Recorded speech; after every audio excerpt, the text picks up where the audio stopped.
Hello everyone, this is Dan Gramza and welcome to Gramza Market Studies for Tuesday, May 5th. Greetings from Warsaw, Poland.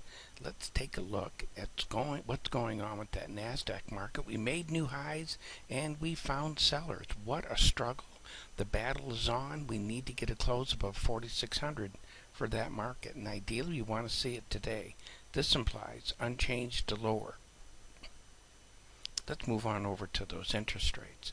The euro traded below that bearish level. The difference between the bullish and bearish level in this market is $4,437.50.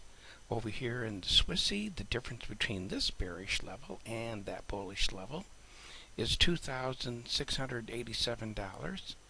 And again, these are references. They're giving you an idea of the magnitude of change that we're talking about.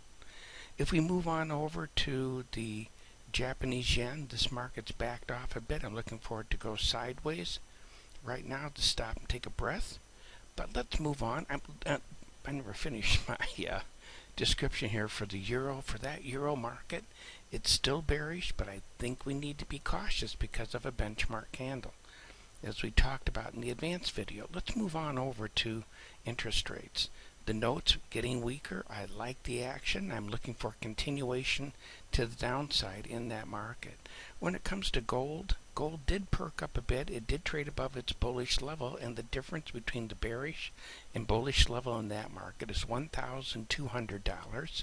If we take a look at what's going on here, I do not look for strong follow through to the upside today. I really look for more of a sideways type market in the gold market. Crude oil's backing off slightly. I was looking for a down day on Monday. I expected more weakness. Right now, a sideways move would make sense for that market. And in the grains, let's talk about soybeans. Soybeans firmed up a bit. This is what we're seeing in Asia. I do look for follow through, but not in a dramatic way for this market.